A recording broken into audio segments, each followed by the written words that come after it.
Bradesco, entre nós você vem primeiro.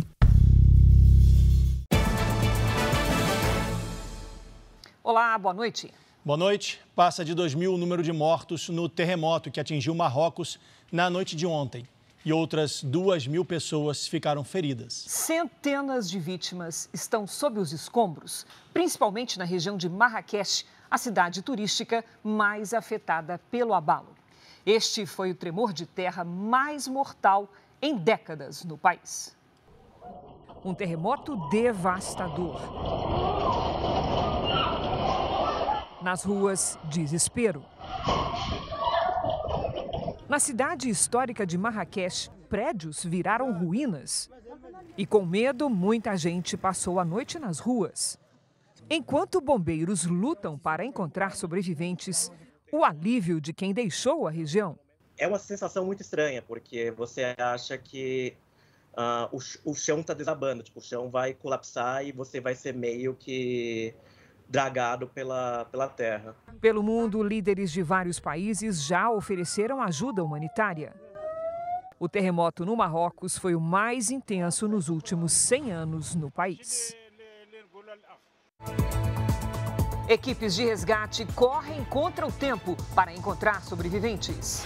Impacto do terremoto é equivalente ao de 32 bombas atômicas. Jogadores da Seleção Olímpica de Futebol relatam momentos de tensão durante o tremor. Itamaraty não tem confirmação de brasileiros mortos ou feridos. E você vai ver também, ministro Alexandre de Moraes homologa acordo de delação premiada de Mauro Cid e ex-ajudante de ordens de Bolsonaro deixa a prisão.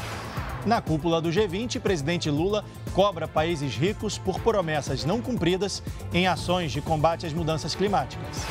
Governo federal começa a liberar auxílio às vítimas do ciclone no sul do país.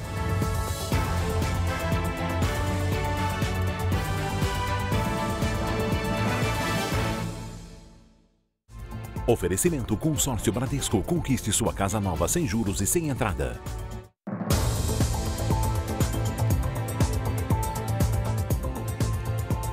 No Rio de Janeiro, um agente da Polícia Rodoviária Federal confirmou que atirou no carro onde uma menina de 3 anos foi baleada. Heloísa está internada em estado grave.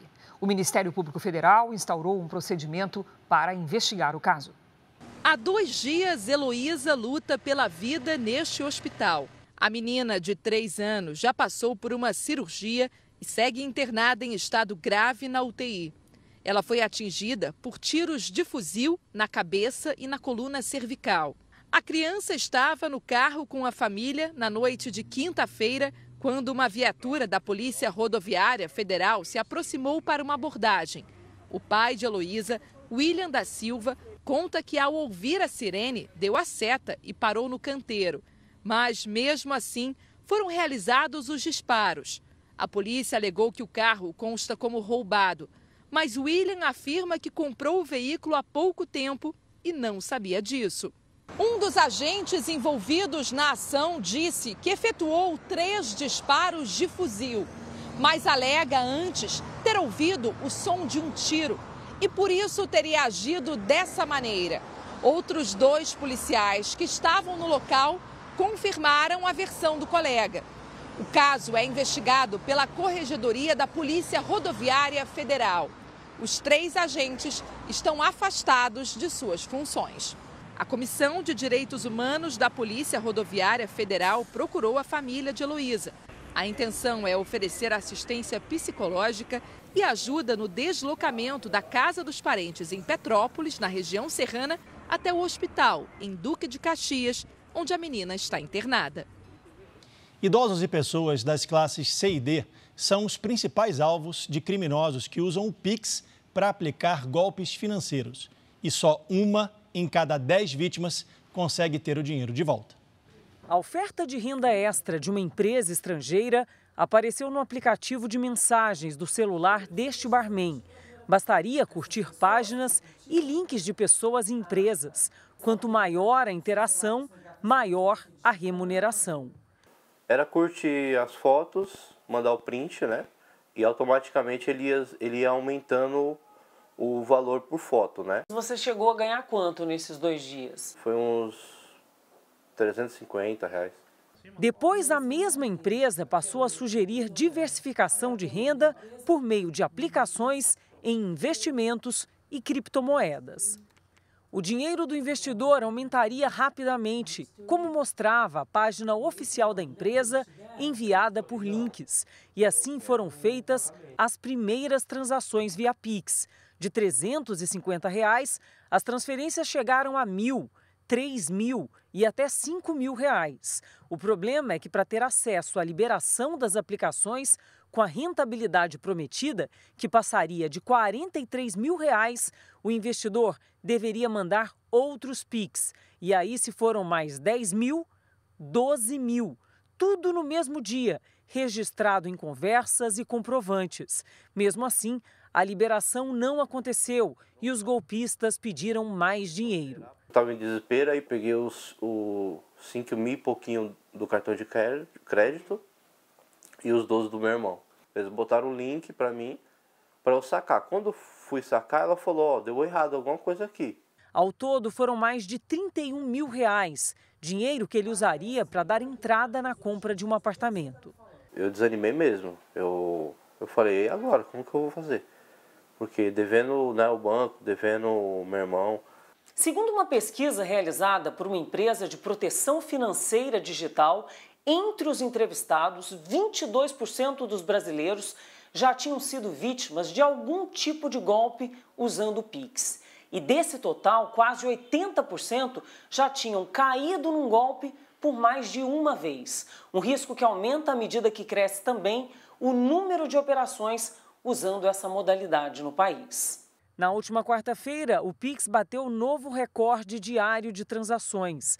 Quase 153 milhões de operações que movimentaram mais de 76 bilhões de reais. O Pix ele foi estabelecido pelo Banco Central com uma modalidade de transferência menos onerosa para o cliente. Ao mesmo tempo, ele foi implementado sem todas as medidas de segurança que nós já tínhamos aplicadas para DOC, TED e pagamentos com cartões de crédito. Os últimos levantamentos mostram que todas as classes sociais são vítimas de golpistas digitais, mas que as pessoas mais afetadas são justamente aquelas que ganham menos.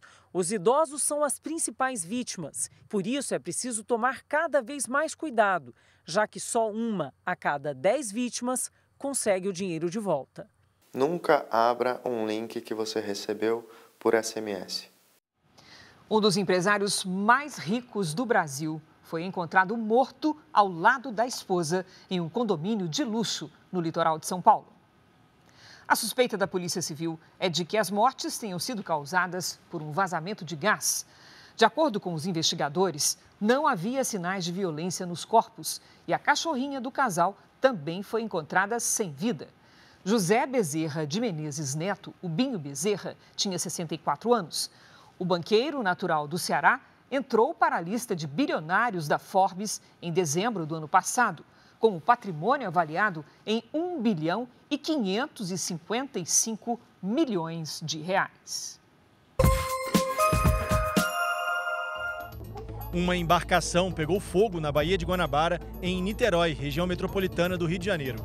Os tripulantes foram resgatados por pessoas que estavam em outros barcos. As causas do incêndio serão investigadas. Um caminhão carregado de tijolos capotou ao tentar subir uma ladeira em Belo Horizonte. O veículo, que estava com os pneus carecas, ainda bateu no muro de uma casa antes de tombar. Apesar do susto, ninguém ficou ferido. Um turista de São Paulo morreu após afundar no poço de uma cachoeira em Alto Paraíso de Goiás, cidade turística na Chapada dos Veadeiros. Alan Martins tinha 42 anos. A Companhia Catarinense de Águas e Saneamento vai antecipar as indenizações às vítimas do rompimento de um reservatório na quarta-feira em Florianópolis. Os pagamentos vão variar de acordo com cada caso. Ao todo, 150 famílias foram prejudicadas.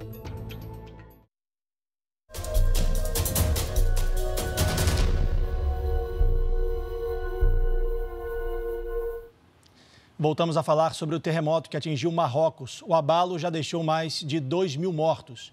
É o terremoto mais intenso no país em mais de um século. Prédios e casas desmoronaram depois que o terremoto de magnitude 6,8 na escala Richter, que vai até 10, atingiu a região de Marrakech. O tremor foi sentido às 11h11 da noite de ontem, no horário local. Um abalo dessa magnitude pode causar danos em um raio de até 160 quilômetros do epicentro. O tremor atingiu uma região turística e provocou uma debandada de pessoas de hotéis e restaurantes. Na correria, algumas caíram na calçada e quase foram pisoteadas. Foi o terremoto mais intenso no país em mais de 120 anos. 19 minutos depois, a região foi atingida por um abalo secundário de magnitude 4,9, que também provocou danos. A todo momento, feridos chegavam aos hospitais. Com medo de novos tremores e mais desmoronamentos, muita gente passou a noite nas ruas, incluindo mulheres, idosos e crianças. Em um vilarejo próximo a Marrakech, esta moradora conta que a casa foi totalmente destruída e que não tem para onde ir. Tenho 2 filhos e meu marido ficou ferido. Estou preocupada porque é ele quem sustenta a casa, diz. Ainda há muito trabalho a ser feito e socorristas correm contra o tempo para encontrar sobreviventes. A Organização das Nações Unidas estima que mais de 300 mil pessoas tenham sido afetadas em Marrakech e nos arredores. A quantidade de energia liberada no terremoto no Marrocos equivale ao impacto de mais de 30 bombas atômicas, como as que atingiram o Japão na Segunda Guerra Mundial. Até o momento, não há relatos de brasileiros mortos ou feridos. Quando a terra tremeu, houve muita correria. Foram poucos segundos de pavor, vivenciados também pelo embaixador do Brasil no Marrocos. Foram 50 segundos da terra tremendo. É uma experiência que eu qualifico, sem pensar muito, como assustadora. Porque quando a terra está tremendo, você não sabe quando é que ela vai parar de tremer, né? Segundo a embaixada brasileira no Marrocos, 50 mil brasileiros visitam o país todos os anos. Ana Paula é agente de viagens e estava em um passeio com 16 turistas do interior de São Paulo. Pensam que era isso. Nosso ônibus bateu em algum lugar e desmoronou.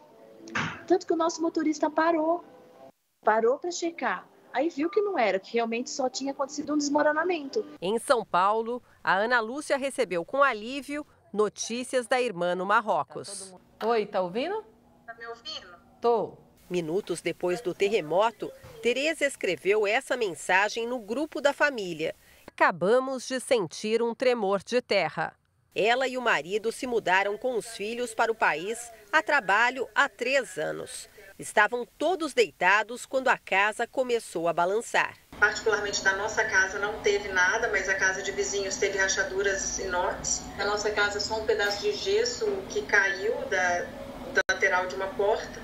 A gente fica muito aliviada de saber que está tudo bem, de saber que ela conseguiu dar um pouco de ajuda para alguns brasileiros que estavam lá também. O terremoto teve intensidade de 6,8 na escala Richter, que mede a quantidade de energia liberada no foco do tremor. Para se ter uma ideia, é como se 32 bombas atômicas, iguais a de Hiroshima, caíssem sobre o Marrocos. O tremor foi captado por equipamentos também no Brasil. O abalo aconteceu relativamente perto da superfície, a cerca de 18 quilômetros de profundidade.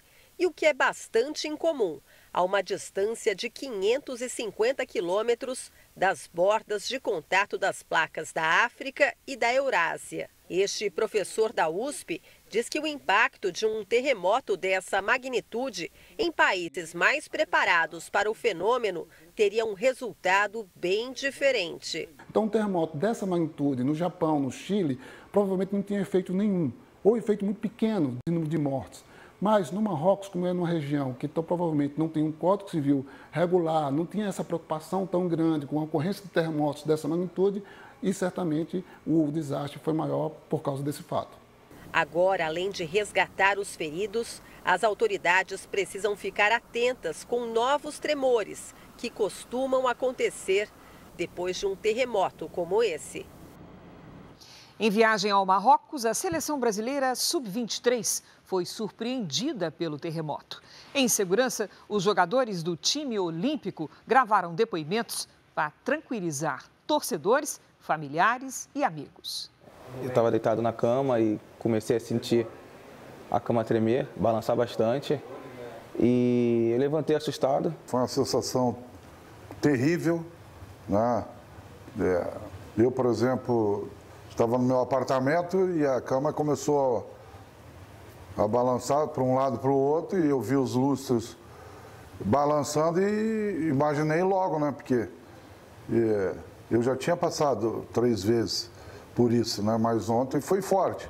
A seleção olímpica está hospedada em Fez, no nordeste do Marrocos, a cerca de 200 quilômetros da capital, Rabat, e a 700 quilômetros do epicentro do terremoto, em Marrakech.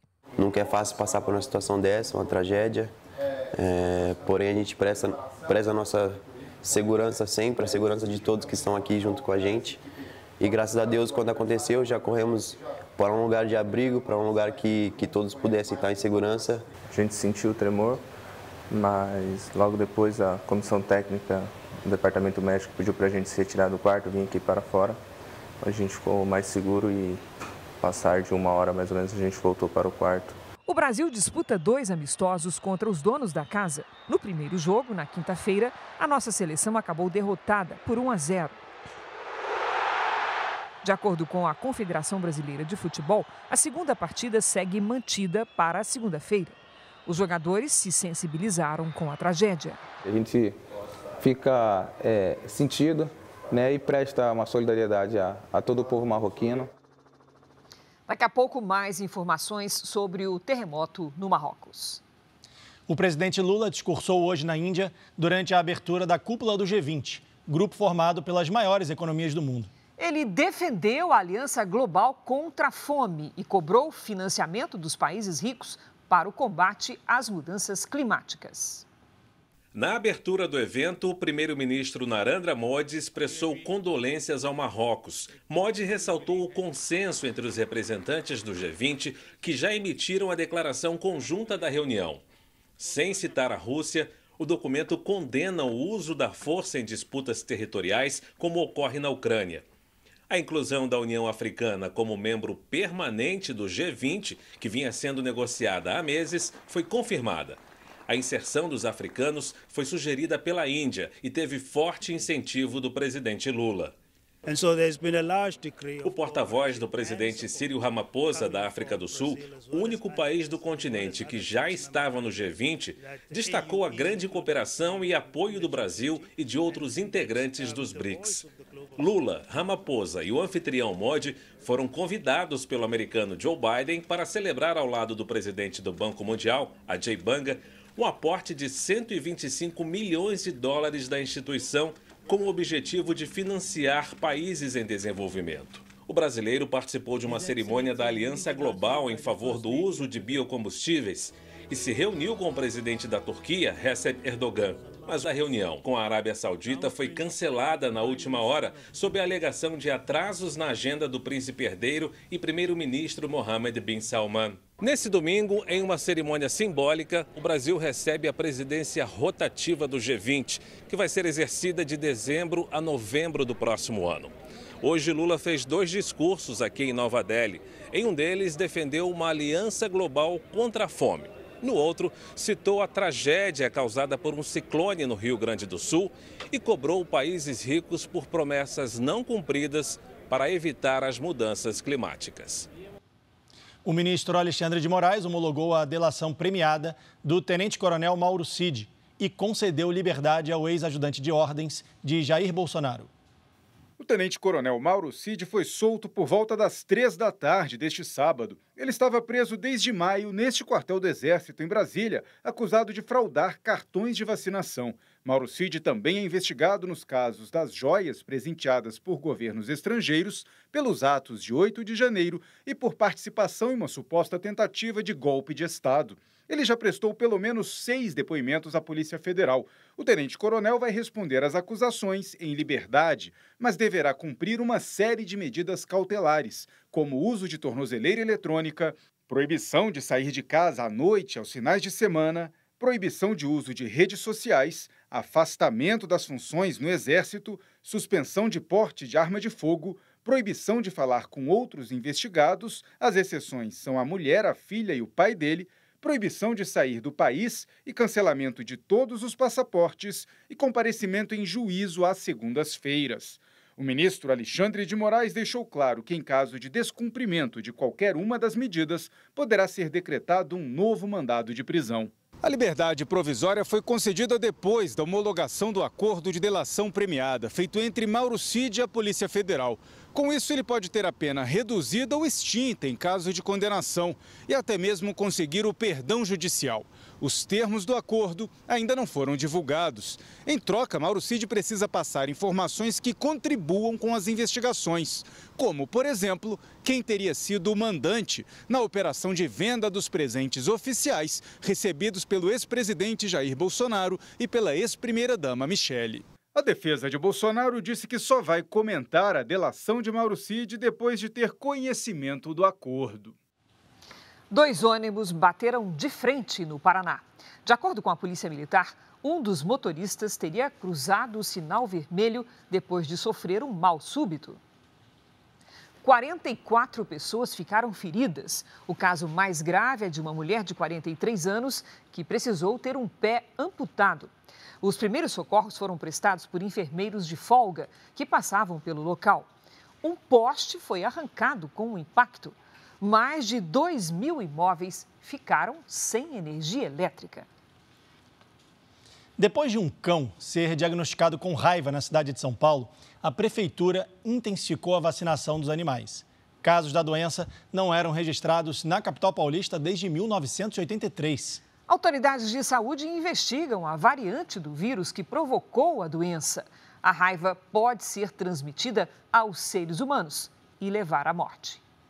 A cachorrinha foi resgatada da rua no fim do mês passado. Foi levada pela tutora para um hospital veterinário, onde ficou internada e apresentou comportamento agressivo. Durante o atendimento, 3 pessoas foram atacadas, 2 veterinários e um enfermeiro. Todas foram vacinadas e tomaram soro antirrábico. Ela apresentava algumas lesões de pele e até nesse momento ela não apresentava quadro neurológico evidente, sendo sugerido que esse animal ficasse internado para observações, com relação ao seu estado de saúde, já que esse animal foi resgatado. O hospital informou que o quadro de saúde da cachorra piorou e ela teve que ser sacrificada. O corpo do animal foi encaminhado para a Faculdade de Medicina Veterinária da Universidade de São Paulo. Exames constataram que o cão estava com raiva. A raiva é uma doença infecciosa viral grave. Ela afeta mamíferos, inclusive humanos, e a transmissão acontece com o vírus presente na saliva do animal infectado, quando ele morde, lambe ou arranha. O maior transmissor no mundo para as pessoas ainda são os cães e gatos. Então, eles são o alvo principal das campanhas de controle ainda. Em pessoas, a gente sabe que tem a hidrofobia, a pessoa não consegue tomar água, não consegue se alimentar. O cão, o gato e os outros animais também. O vírus afeta o sistema nervoso central e provoca inflamação no cérebro e em outros órgãos.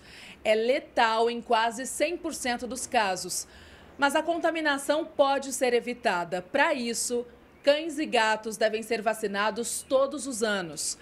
As doses são oferecidas pelo SUS em postos de vacinação. O último caso de raiva canina registrada na capital paulista foi 40 anos atrás. No interior do estado, na cidade de Havaiandava, houve um registro em 1998. A Secretaria Municipal da Saúde de São Paulo disse que intensificou a vacinação de cães e gatos. A Normeni, que é super atenta aos cuidados com a Estrela de 9 meses, levou hoje a cachorrinha para tomar a primeira dose contra a raiva.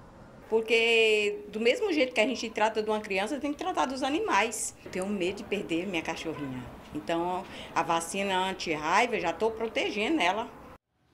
Vamos mudar um pouco de assunto. O agente penitenciário que estava em serviço quando o brasileiro Danilo Cavalcante fugiu da prisão na Pensilvânia, nos Estados Unidos, foi demitido. Danilo foi visto 2 vezes ontem durante as buscas, que hoje entraram no 10º dia. A Polícia Estadual da Pensilvânia afirmou que 2 pessoas viram o brasileiro na sexta-feira. E com isso, os agentes ampliaram o patrulhamento, mas ainda se concentram nas redondezas do Jardim Botânico do condado de Chester. Segundo autoridades, o ponto de lazer está fechado até o novo aviso. Da área de buscas, onde o Danilo teria sido visto, até aqui, na entrada da prisão de onde ele escapou, são pouco mais de 2 quilômetros. Essa é uma região com pouco mais de 5 mil habitantes, cercada por florestas, com muitas casas e fazendas. Ainda assim, com tanta vegetação ao redor, o Danilo fugiu e foi visto aqui, na margem dessa rua, onde ele foi flagrado por uma câmera de segurança. Depois que escapou, o brasileiro já foi visto mais de 8 vezes. Este morador garante que Danilo esteve na casa dele na noite seguinte à fuga. Ryan Drummond disse que ouviu barulhos na cozinha, no andar de baixo, e que ligou e desligou as luzes para tentar assustar o invasor. Depois de uma pausa, ele acendeu a luz da cozinha. Isso foi assustador. Do andar superior, Ryan disse que viu Danilo saindo pela porta da frente com uma blusa branca, um boné branco e uma mochila. Condenado à prisão perpétua pelo assassinato da ex-namorada em 2021, o brasileiro fugiu do presídio escalando as paredes da penitenciária na manhã de 31 de agosto.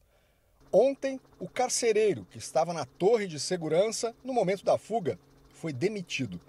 Segundo a imprensa local, ele violou uma das regras da prisão porque estava com o celular pessoal durante o trabalho. O ciclone extratropical, que atingiu 88 cidades do Rio Grande do Sul, causou um prejuízo estimado em até o momento em 1 bilhão e 300 milhões de reais. Mais de 150 mil moradores foram prejudicados. Mais de 11 mil pessoas tiveram que sair de casa por causa dos estragos. Hoje, o número de mortos subiu para 42. A despedida a 9 moradores de Mussum, mortos nas inundações, foi realizada em Vespasiano Corrêa, cidade a 14 quilômetros de distância. Uma das vítimas que estão aqui sendo velada foi uma professora aqui do nosso município. Outro que foi vítima também tem um vínculo muito afetivo com diversos colegas, estudaram junto. É um momento que a gente volta a ser uma só cidade. Lado a lado, as famílias se despediram dos parentes, vítimas com idades entre 43 e 75 anos. O Gercei perdeu a irmã e o cunhado. Porque é muito triste, né? Triste perder a vida. Os bens materiais, assim, a gente corre atrás, a gente recupera. Seu João perdeu 2 parentes que tiveram a casa destruída pela enchente. Ele também ficou sem ter onde morar. Perdi as 2 casas, ainda estou contente. Mas a vida não volta, né? Os sepultamentos precisaram acontecer em cidades aqui da região, porque o cemitério de Mussum foi completamente destruído pela força da água. Estes foram os primeiros corpos liberados. Pelo menos outros 30 ainda aguardam reconhecimento das famílias no Departamento Médico Legal em Porto Alegre. As ruas de Mussum continuam cobertas por lama e destroços. O trânsito de veículos também segue interditado. Passam somente forças de segurança e máquinas para realizar o resgate e a limpeza. É a dor, é o luto, é o drama dessas famílias que vai ficar para o resto das nossas vidas marcado. É um luto eterno. Na cidade, pelo menos 30 pessoas ainda não foram encontradas. O Corpo de Bombeiros utiliza cães farejadores para auxiliar na busca. Os cães conseguem abranger uma área que os militares demorariam mais tempo para conseguir percorrer, então esse apoio tem sido providencial. Os temporais que atingiram o Rio Grande do Sul no início da semana deixaram marcas na vegetação que podem ser vistas por satélite. Esta montagem mostra o antes e depois da área ao longo do rio Taquari, entre as cidades de Taquari e Roca Salles, tudo alagado. Esta outra mostra o rio Jacuí e o entorno completamente inundados. A imagem revela como a água, tomada pelo barro, se espalhou. Uma comitiva do governo federal chegou a Roca Salles. É algo indescritível que as imagens não são capazes de revelar aquilo que a gente vê presenciando aqui no local e conversando com as pessoas. Um hospital de campanha começou a ser montado para atender feridos. 79 cidades estão em estado de calamidade pública. A Confederação Nacional de Municípios estima que o prejuízo gerado pelo ciclone no estado seja de 1 bilhão e 300 milhões de reais.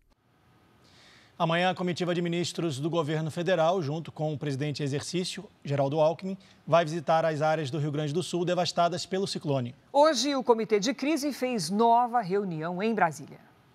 A comitiva, liderada pelo presidente em exercício, Geraldo Alckmin, vai passar pelos municípios de Roca Salles, Mussum e Lajeado. Depois das visitas, nós vamos ter uma reunião lá entre o governo federal, estadual e municipais, e aí ele deve tomar a decisão de anunciar os valores já investidos e que estão sendo disponibilizados nas mais diferentes políticas públicas. O governo acertou os últimos detalhes das ações em uma reunião hoje à tarde no Palácio do Planalto. O presidente em exercício, 4 ministros e representantes de outros 10 órgãos públicos estiveram presentes. O governo também esclareceu detalhes da ajuda que será enviada para os municípios para auxiliar os desabrigados. Serão até R$ 800 por pessoa, divididos em 2 parcelas. A primeira parte, de R$ 400, já está sendo liberada. Esses recursos serão distribuídos pelas prefeituras. O repasse é para o município. O repasse é para que o município possa cuidar das despesas que são geradas com o abrigamento dessas pessoas. Alimentação, material de higiene, o que for necessário para o atendimento. O ministro da Secretaria de Comunicação Social da Presidência da República afirmou que o presidente Lula tem acompanhado da Índia as ações do governo para ajudar os atingidos pelo ciclone. Precisamos ter um grande momento de união entre as prefeituras, os estados, os municípios, estas ações de voluntariado que são muito fortes e que o presidente Lula determinou para todos os seus ministérios e para todas as suas equipes, né, que todo o recurso necessário para que nós possamos fazer o trabalho, no primeiro momento de garantir a vida das pessoas, num segundo momento de desobstrução e num terceiro momento de reconstrução, serão disponibilizados. Mediante a apresentação do plano de trabalho das prefeituras, não há um limite. Todo o recurso necessário será disponibilizado pelo governo federal. Neste sábado, o Ministério das Comunicações concluiu a instalação de 13 antenas de internet via satélite no Rio Grande do Sul. O objetivo é melhorar o sinal na região atingida pelo ciclone. Hora da previsão do tempo. Vamos saber com a Lidiane Sayuri se nesse momento de reconstrução de várias cidades no sul do país haverá pelo menos um dia de tempo firme, que ajudaria bastante. Oi, Lid, boa noite. Como é que vai ser o domingo? Será o dia da reconstrução? Sim, Cris, olha, pelo menos na maior parte da região sul, o tempo vai ficar firme sim. Boa noite para você, Leandro, muito boa noite a todos que nos acompanham. Agora vale destacar que na segunda-feira, aí sim já tem previsão de mais chuva forte. Por enquanto, as nuvens mais carregadas estão sobre o sudeste do país. Domingo ensolarado na maior parte do Rio Grande do Sul e do Paraná, até o interior do Nordeste. Com o tempo seco, a umidade do ar fica muito abaixo do ideal, principalmente no Centro-Oeste. Em Mato Grosso, os índices ficam em torno de 12%. Em todas as áreas destacadas, o risco de queimadas aumenta nos próximos dias. De olho agora nas temperaturas, em Porto Alegre vai ter sol e pode chover em alguns bairros. Máxima de 23. No Rio de Janeiro, sol entre nuvens e até 29 graus. Em Campo Grande, céu limpo, com 30. Em Teresina, faz até 37, sem nada de chuva. A mesma temperatura em Boa Vista, só que na região norte, aí sim tem chance de chuva e raios.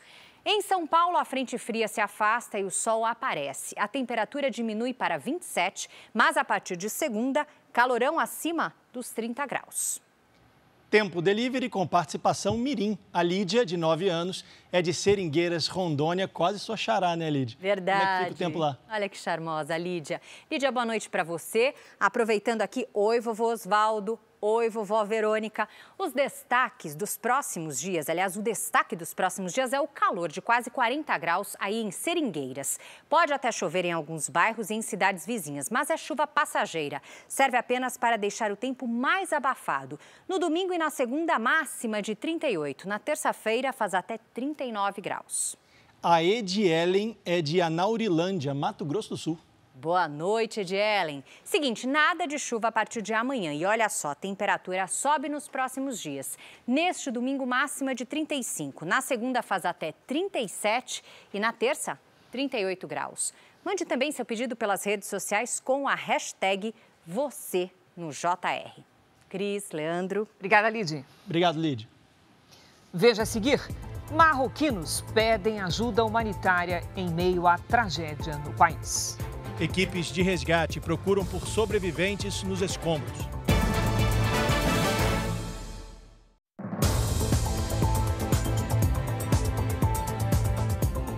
Uma onda de ataques contra policiais preocupa moradores do litoral sul de São Paulo. Hoje, um sargento da reserva foi morto na porta de casa em São Vicente. Só esse ano, 8 agentes foram assassinados na região, a maioria aposentados. A imagem mostra a ação, que durou 12 segundos. O policial militar aposentado varre a calçada na frente de casa, em São Vicente, litoral de São Paulo. 4 homens aparecem em 2 motos. Um deles salta da garupa e atira.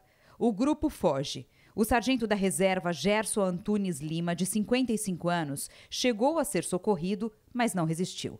Ele deu baixa da corporação em 2019, quando atuava em Praia Grande, também no litoral. O sargento deixou mulher e 2 filhos. Os suspeitos ainda não foram identificados. A polícia investiga a motivação do crime. Poucas horas depois, em Santos, outro policial militar foi baleado, mas, neste caso, sem gravidade. O PM fazia patrulhamento em uma comunidade quando houve confronto com criminosos. No tiroteio, outras 3 pessoas da comunidade foram baleadas. Uma jovem de 22 anos morreu. O secretário de Segurança Pública do Estado disse em redes sociais que a polícia vai atrás dos responsáveis pelos ataques. Com a morte do sargento Gerson Antunes, já são 8 PMs assassinados na Baixada Santista só neste ano. 7 deles eram aposentados. O policial, como qualquer outro ser humano, quando ele se aposenta, a intenção dele é de descanso, de se afastar de tudo que traga, que fique próximo à Secretaria de Segurança Pública, mas o crime não perdoa e vai buscar e aonde esses homens estiverem, eles vão atrás. O único policial da ativa morto neste ano na região foi o soldado da rota Patrick Reis. Depois do assassinato, no final de julho, houve uma grande operação policial na região e que acabou na última quarta-feira. A ação prendeu quase 1.000 suspeitos de diversos crimes e deixou 28 mortos. Uma correção, o sargento Gerson foi morto ontem à tarde.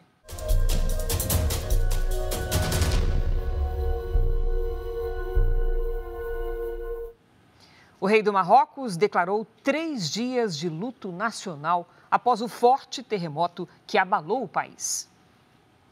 A medida foi anunciada após uma reunião de emergência presidida por Mohamed VI. As bandeiras serão hasteadas a meio mastro em todos os edifícios públicos. O líder também ordenou a criação de um hospital de campanha e mobilizou as Forças Armadas para ajudar nas operações de busca e resgate. É esperada uma visita do rei às áreas mais atingidas pelo terremoto. Os sobreviventes buscam por familiares e amigos desaparecidos e pedem ajuda humanitária. Do alto, dá para ver a dimensão da destruição em uma das regiões atingidas. E os esforços de socorristas e voluntários que realizam buscas em meio aos escombros. Este morador diz que todos estão enfrentando uma crise. As pessoas não têm luz, não têm o que comer, nem beber, não têm pão, não têm nada, diz. Moradores já começaram a enterrar parentes e amigos. Em meio à dor, um ato de solidariedade aos sobreviventes. Dezenas de pessoas compareceram a hospitais para doar sangue. A Record conversou com alguns brasileiros que estão no Marrocos e sentiram o abalo sísmico. O Wallace, que é estudante de economia, estava passeando em Marrakech. Ele conta que viu algumas vítimas sendo socorridas antes de deixar a cidade rumo à capital, Rabat. Eu estava lá passeando, apenas andando pela praça, que é um lugar enorme, bastante espaço aberto, quando simplesmente a terra começou a tremer, né? Eu diria que é uma sensação agoniante, que você simplesmente não tem controle nenhum sobre o que está acontecendo, né?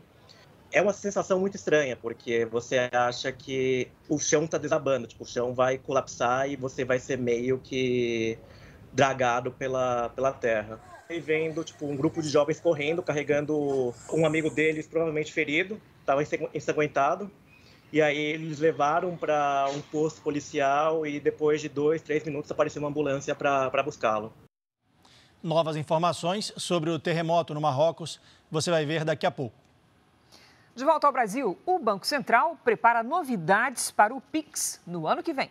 A expectativa é de que a ferramenta, que virou a preferida dos brasileiros, possa ser usada sem conexão com a internet e também para agendar pagamentos, como uma espécie de débito automático. Esse empresário do ramo de confeitaria em Brasília comemora o aumento das vendas com o Pix. Para ele, a função é mais segura do que o pagamento em dinheiro. A gente acaba movimentando dinheiro aqui, então a gente fica mais vulnerável, né? Questão de assalto, essas coisas. Em apenas 3 anos, a modalidade ganhou o mesmo gosto popular e se tornou a forma de pagamento mais utilizada do país. Essa invenção aí do Pix foi uma maravilha, que realmente ficou muito mais prático.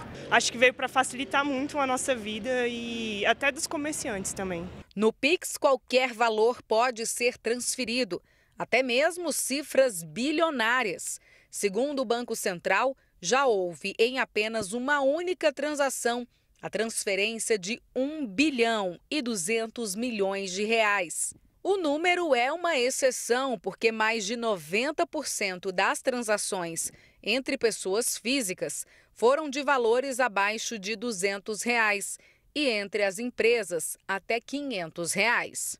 E no próximo ano, segundo o Banco Central, o serviço deve ganhar novas funções, como pagamento em pedágios, estacionamentos, transporte público e transferências internacionais. Um outro ponto que chamou a atenção foi a possibilidade de realizar pagamentos sem a necessidade de estar conectado à internet.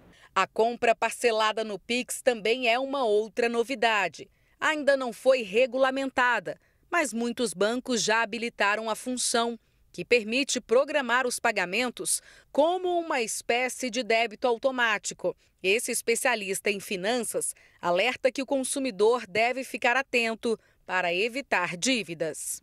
Eu não posso fazer outro parcelamento enquanto não acabar o meu primeiro parcelamento, entende? Porque senão traz um acúmulo de valores, daqui a pouco você não consegue pagar o aluguel, não consegue pagar a luz, não consegue pagar a água, todas as contas ficam atrasadas e você fica preocupado. Veja agora os destaques do Domingo Espetacular. Roberto Cabrini encontra Ingrid Lana. A bancária é a segunda mulher a acusar o jogador Anthony de agressão e revela os detalhes da relação entre os dois. Como é que você classifica o que aconteceu? Como será que essas denúncias podem complicar ainda mais a vida do jogador que acaba de perder a vaga na seleção brasileira? Polêmica no consultório. O Domingo Espetacular acompanha a cirurgia que promete mudar definitivamente a cor dos olhos. Conta pra gente, você teria coragem? Quais são os riscos desse tipo de procedimento, hein? João Gomes em meio a uma polêmica familiar. O cantor é acusado de agredir o próprio sobrinho, que é menor de idade.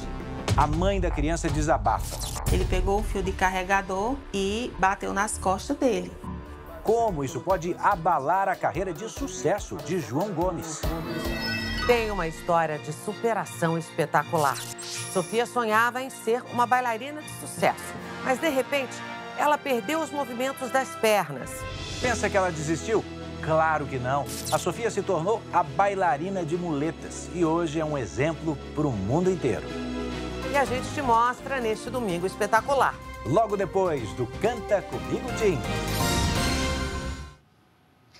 13 policiais militares viraram réus na morte de 9 jovens durante um baile funk na comunidade de Paraisópolis, em São Paulo.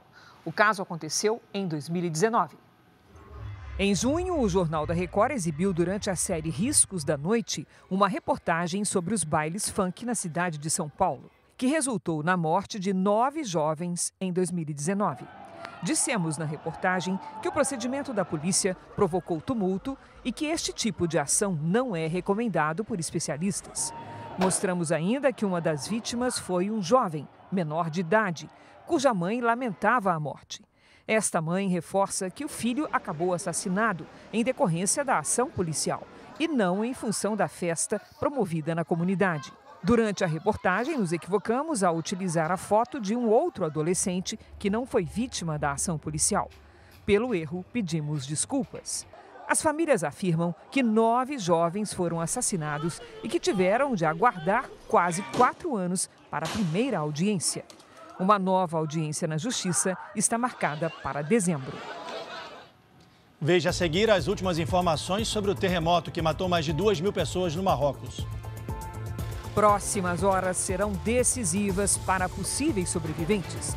Líderes mundiais se organizam para levar ajuda ao país.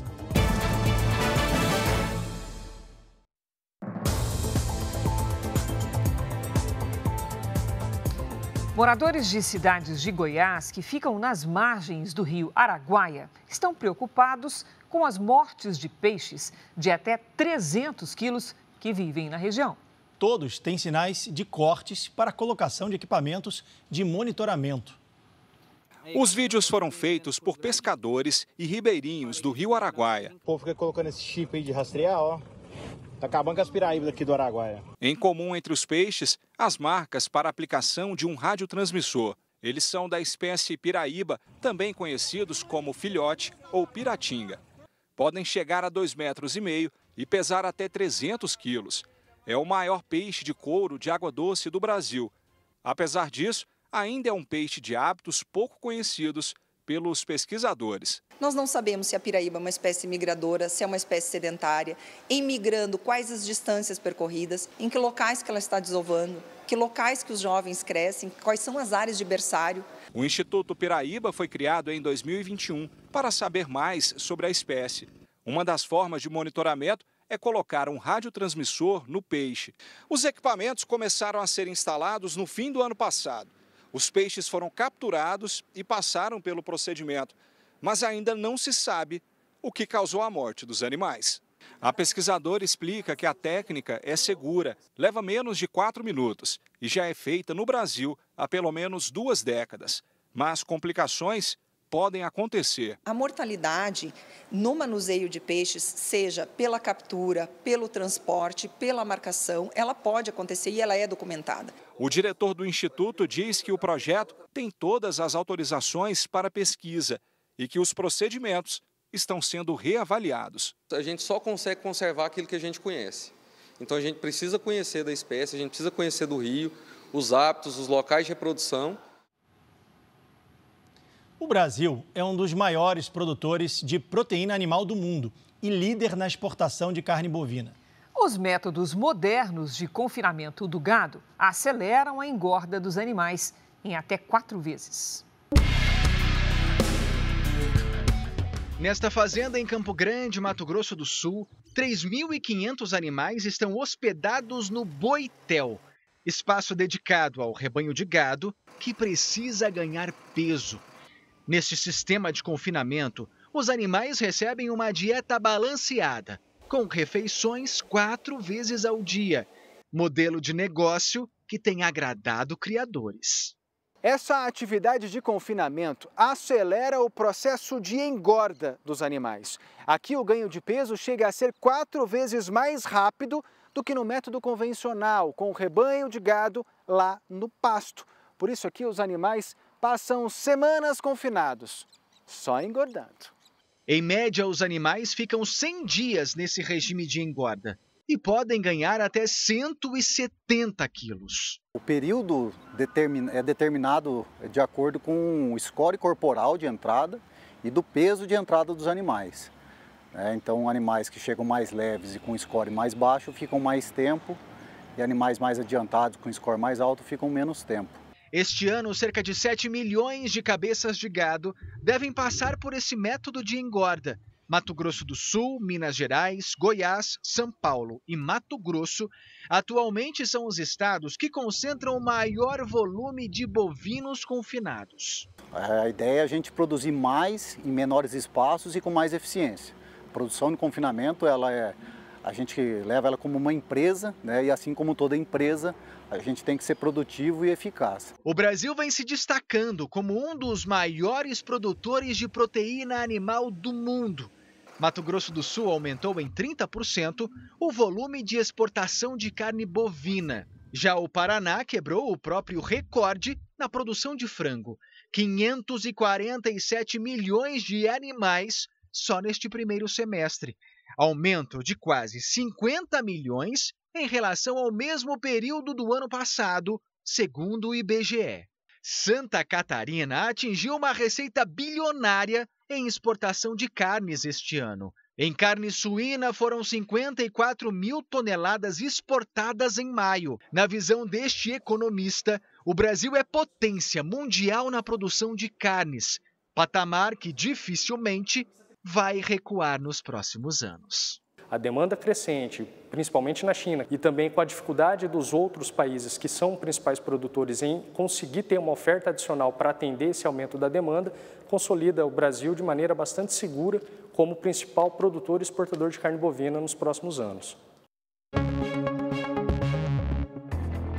Em Pedro Juan Cabaleiro, na fronteira do Brasil com o Paraguai, a casa de 2 juízas foi alvo de um ataque a tiros. 2 suspeitos em uma moto realizaram cerca de 50 disparos de pistola contra a residência. A Justiça Paraguaia acredita que o ataque possa ser uma retaliação do crime organizado que atua na fronteira entre os 2 países. Ninguém ficou ferido e, até o momento, ninguém foi preso. Uma mulher foi feita refém dentro de um ônibus no Distrito Federal no fim da tarde de hoje. O criminoso apontava uma faca para a vítima enquanto negociadores tentavam fazê-lo se render. Ele havia tentado assaltar o coletivo. Depois de uma hora de tensão, o sequestro acabou com a vítima salva. Ela e o assaltante foram encaminhados para hospitais da região.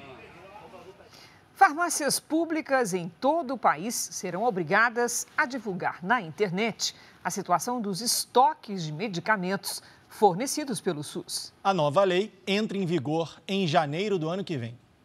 Dona Maria tem que tomar o remédio para diabetes todos os dias. São 2 caixas por mês que ela retira gratuitamente no posto de saúde. É um direito de todo cidadão brasileiro, mas nem sempre ela consegue o medicamento. Vai no lugar, aí não tem, você vai no outro e corre também, você pode correr o risco de chegar nessa farmácia popular e não ter.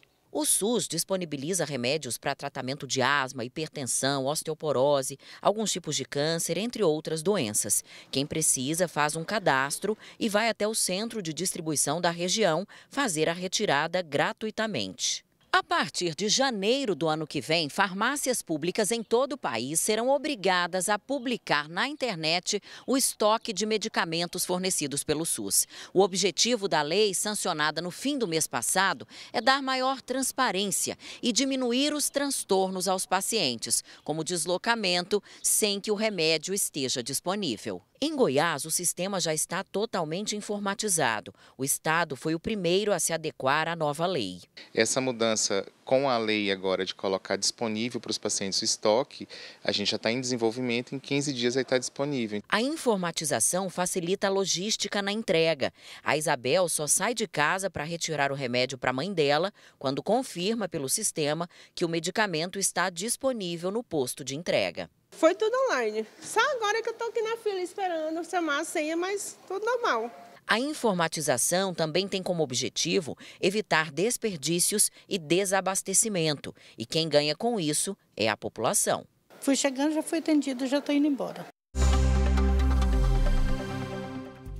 A polícia de Londres anunciou ter capturado o ex-militar britânico que havia escapado de uma prisão na quarta-feira. Acusado de terrorismo, Daniel Khalifa estava a 8 quilômetros de distância da penitenciária. Ele fugiu escondido na parte de baixo de um veículo de entrega de comida.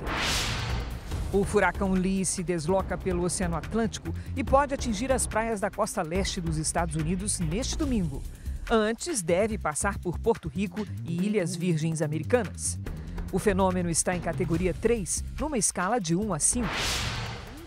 A Coreia do Norte realizou um desfile na comemoração dos 75 anos da fundação do país.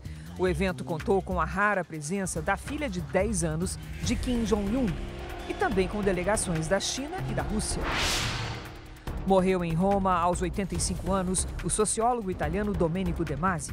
O intelectual tinha uma doença em estágio terminal, mas a causa da morte não foi informada. Vamos falar agora de esporte. Felipe Toledo venceu hoje a etapa decisiva e se tornou o primeiro brasileiro a conquistar 2 vezes seguidas o circuito mundial de surf. A decisão aconteceu em Trestles, na Califórnia, onde Felipe mora há quase 10 anos. Na final, ele superou o australiano Ethan Ewing em 2 baterias. O bicampeonato foi confirmado, por Felipe, a boa fase dele e a supremacia do Brasil no surf internacional. Nos últimos 10 anos, 7 títulos mundiais são de surfistas da geração conhecida em todo o mundo como Brazilian Storm, ou Tempestade Brasileira. O Japão enfrenta as mais altas temperaturas dos últimos 100 anos. Em apenas um mês, pelo menos 53 pessoas morreram e 50 mil foram hospitalizadas. Para enfrentar a onda de calor, a população apela para invenções criativas, que vão de roupa com resfriamento a ventilador de pescoço. A capital japonesa às vezes parece uma estufa. Com temperaturas em torno de 38 graus e umidade relativa do ar acima de 80%, enfrentar o verão em Tóquio requer ajuda da tecnologia. Este vestido, por exemplo, vem com um ventilador preso à cintura. Tem também coletes, jaquetas e até capacetes que refrescam por dentro. Para o pescoço, colares feitos com material que ajuda a diminuir a temperatura. No Japão, muitas pessoas morrem por hipertermia. Isso já virou uma preocupação até das empresas, que precisam proteger os funcionários, diz esta representante de vendas. A situação se agravou esse ano com a onda de calor que atingiu o hemisfério norte. Em julho, o planeta registrou o mês mais quente da história, segundo o Observatório Europeu Copérnicos. Nesta loja, encontramos de tudo para facilitar a vida de quem precisa trabalhar no calor. O lojista explica que as roupas vêm com bateria recarregável e ajuste de nível de resfriamento. Quem nunca usou essas jaquetas não imagina como elas são refrescantes por dentro. Aqui a gente encontra também coletes que ajudam a diminuir a temperatura do corpo. Basta colocar água congelada aqui dentro e ela ativa o sistema de refrigeração. Além de vários acessórios como luvas, lenços para colocar ao redor do pescoço, mas nada é tão eficaz como a velha sombrinha. Mas não é qualquer sombrinha. Essas aqui filtram em até 100% os raios ultravioleta e infravermelho, diminuindo em até 10 graus a sensação térmica. É melhor do que nada, diz este turista. Já este outro recorreu aos ventiladores de pescoço, que custam cerca de R$20. Baratos, mas providenciais.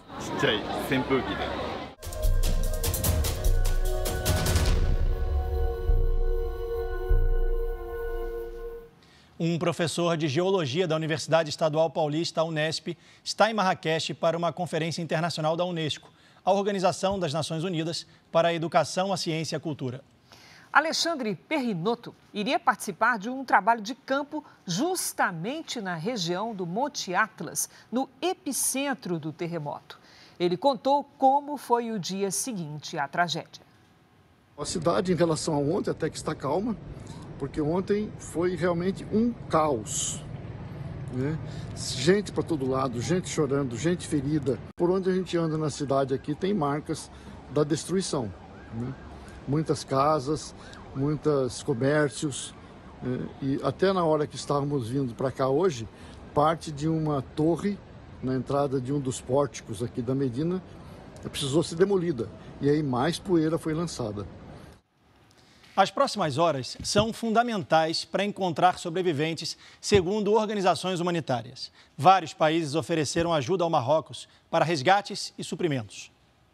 Estradas estão inacessíveis e moradores de vilarejos mais afastados tiveram que esperar a noite toda por equipes de socorro, principalmente nas áreas montanhosas. Esse homem conta que estava em casa com a família quando sentiram o tremor. Depois ouviram pedras caindo, pessoas gritando e muita poeira. Felizmente, ele não perdeu nenhum familiar. Moradores e turistas caminharam sobre os escombros para deixar a região atingida em busca de locais mais seguros. As forças de proteção civil do Marrocos começaram a carregar caminhões neste sábado com mantimentos para as vítimas. E vários países ofereceram ajuda ao governo marroquino nas buscas. A vizinha Argélia, que tinha rompido relações diplomáticas e restringido todos os voos civis e militares do Marrocos, anunciou a reabertura do espaço aéreo para ajuda humanitária às vítimas do terremoto. A Turquia, que perdeu mais de 50 mil pessoas em um forte tremor em fevereiro, anunciou que 265 homens estão prontos para embarcar para o Marrocos. Líderes do Ocidente também se pronunciaram expressando condolências às famílias das vítimas e ao povo marroquino, incluindo o primeiro-ministro do Reino Unido, Rishi Sunak. Além do apoio do governo, uma organização não governamental britânica também anunciou que vai enviar para Marrakech uma equipe especializada em busca e resgate. O grupo já atuou no terremoto da Turquia em fevereiro. Os Estados Unidos também afirmaram que vão prestar a assistência necessária ao povo marroquino. Pelas redes sociais, o presidente Emmanuel Macron, da França, afirmou que o país está pronto para ajudar nos primeiros socorros. Em uma reunião paralela do G20, o chanceler alemão Olaf Scholz disse que mobilizou a Agência Federal de Assistência da Alemanha para ajudar aqueles que precisam. Em viagem oficial ao Marrocos para participar de uma conferência internacional sobre geoparques da Unesco, a vice-governadora do Ceará contou que também testemunhou o terremoto. Ela diz que os integrantes da delegação estão bem e já deixaram Marrakech. Nós presenciamos centenas de famílias desabrigadas, nas ruas, monumentos, que viraram ruínas, enfim. É um momento difícil no qual eu lamento profundamente e deixo também minha consternação, minha força, toda a nossa fé também para que esse povo possa superar mais esse desafio. Os primeiros estrangeiros que estavam em viagem ao Marrocos começaram a voltar hoje para os países de origem, com uma sensação de alívio. Nos aeroportos, eles receberam abraços das famílias e relataram o desespero que foi ver tudo ruindo em Marrakech. No Brasil, o Itamaraty expressou solidariedade ao governo e ao povo marroquino e informou que a Embaixada Brasileira em Rabat realiza um plantão para atender o público e disponibilizou o telefone de contato que aparece na tela. Até o momento, não há brasileiros entre os mortos ou feridos. O Jornal da Record de hoje termina aqui. A edição na íntegra e também a nossa versão em podcast estão no Play Plus e em todas as nossas plataformas digitais. Você fica agora com os melhores momentos da série Reis. Record, 70 anos, tem a sua cara. Boa noite e a gente se vê. Boa noite, bom domingo para você.